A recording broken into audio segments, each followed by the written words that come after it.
హెబ్రీయులకు రాసిన పత్రిక 12వ అధ్యాయం. ఇంత గొప్ప సాక్షి సమూహము మేఘము వలె మనలను ఆవరించి ఉన్నందున మనము కూడా ప్రతి భారమును సులువుగా చిక్కులబెట్టు పాపమును విడిచిపెట్టి విశ్వాసమునకు కర్తయు మూల భాషలో సేనాధిపతియు దానిని కొనసాగించువాడునైన యేసు వైపు చూచుచు మన ఎదుట ఉంచబడిన పందెములో ఓపికతో పరుగెత్తుదము.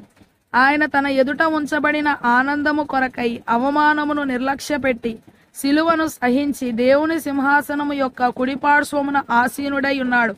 మీరు అలసట పడకయు మీ ప్రాణములు విసుకకయు ఉండునట్లు పాపాత్ములు తనకు వ్యతిరేకముగా కొన్ని ప్రాచీన ప్రతులలో తమ సొంత హానికే అని పాఠాంతరము చేసిన తిరస్కారమంతయు ఓచుకొనిన ఆయనను తలంచుకొనుడి. మీరు పాపముతో పోరాడుటలో రక్తము కారునంతగా ఇంకా దానిని ఎదిరింపలేదు. మరియు నా కుమారుడా, ప్రభువు చేయు శిక్షను తృణీకరించకుము. ఆయన నిన్ను గద్దించినప్పుడు విసుకకుము. ప్రభువు తాను ప్రేమించు వారిని శిక్షించి తాను స్వీకరించు ప్రతి కుమారుని దండించును అని కుమారులతో సంభాషించినట్లు మీతో సంభాషించు ఆయన హెచ్చరికను మరచితిరి. శిక్షాఫలము పొందుటకై మీరు సహించుచున్నారు. దేవుడు కుమారులనుగా మిమ్మును చూచుచున్నాడు. తండ్రి శిక్షింపని కుమారుడెవడు? కుమారులైన వారందరూ శిక్షలో పాలు పొందుచున్నారు. మీరు పొందని ఎడల దుర్బీజులే గాని కుమారులు కారు. మరియు శరీర సంబంధులైన తండ్రులు మనకు శిక్షకులై ఉండిరి. వారి యందు భయభక్తులు కలిగి ఉంటిమి. అట్లయితే ఆత్మలకు తండ్రి అయిన వానికి మరి ఎక్కువగా లోబడి బ్రతుకవలెను గదా.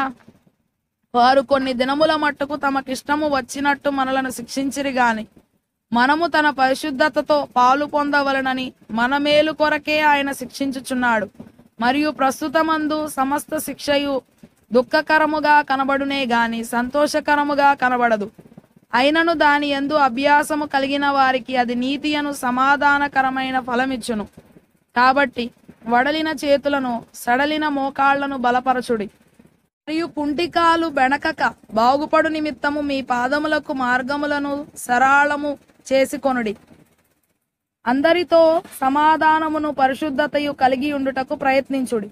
పరిశుద్ధత లేకుండా ఎవడును ప్రభువును చూడడు. మీలో ఎవడైనను దేవుని కృపను పొందకుండా తప్పిపోవునేమో అనియు చేదైన వేరు ఏదైనను మొలిచి కలవరపరచుట వలన అనేకులు అపవిత్రులైపోవుదురేమో అనియు ఒక పూట కూటి కొరకు తన జ్యేష్ఠత్వపు హక్కును అమ్మివేసిన ఏశావు వంటి భ్రష్టుడైనను వ్యభిచారి అయినను ఉండునేమో అనియు జాగ్రత్తగా చూచుకొనడి. ఏశావు ఆ తరువాత ఆశీర్వాదము పొందగోరి కన్నీళ్లు విడుచుచు దానికోసరము శ్రద్ధతో వెదకినను మారు మనసు పొందని అవకాశము దొరకక విసర్జింపబడినని మీరెరుగుదురు.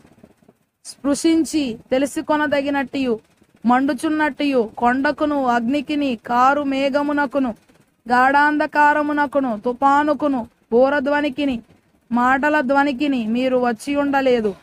ఒక జంతువైనను ఆ కొండను తాకిన ఎడల రాళ్లతో కొట్టబడవలనని ఆజ్ఞాపించిన మాటకు వారు తాళలేక ఆ ధ్వని వినిన వారు మరి ఏ మాటయు తమతో చెప్పవలదని బతిమాలుకొనిరి. మరియు ఆ దర్శనం ఎంతో భయంకరముగా ఉన్నందున మోషే నేను మిక్కిలి భయపడి వణకుచున్నానెను.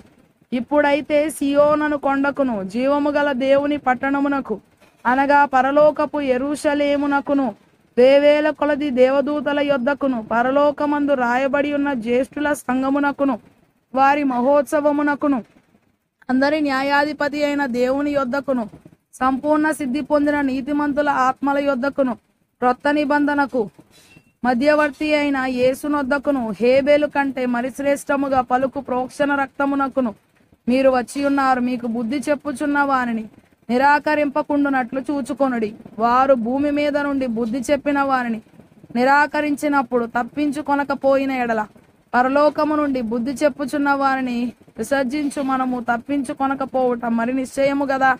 అప్పుడు ఆయన శబ్దము భూమిని చలింపచేసెను గాని ఇప్పుడు నేను ఇంకొకసారి భూమిని మాత్రమే కాక ఆకాశమును కూడా కంపింపచేతును అని మాట ఇచ్చి ఉన్నాడు. ఇంకొకసారి అను మాట చలింప చేయబడనివి నిలుకడగా ఉండు నిమిత్తము అవి సృష్టింపబడినవన్నట్టు చలింప చేయబడినవి బొత్తిగా తీసివేయబడునని అర్థమిచ్చుచున్నది. అందువలన మనము నిశ్చలమైన రాజ్యమును పొంది దైవ కృప కలిగి ఉందము. ఆ కృప కలిగి వినయ భయభక్తులతో దేవునికి ప్రీతికరమైన సేవ చేయుదము. ఏలయనగా మన దేవుడు దహించు అగ్ని అయి ఉన్నాడు.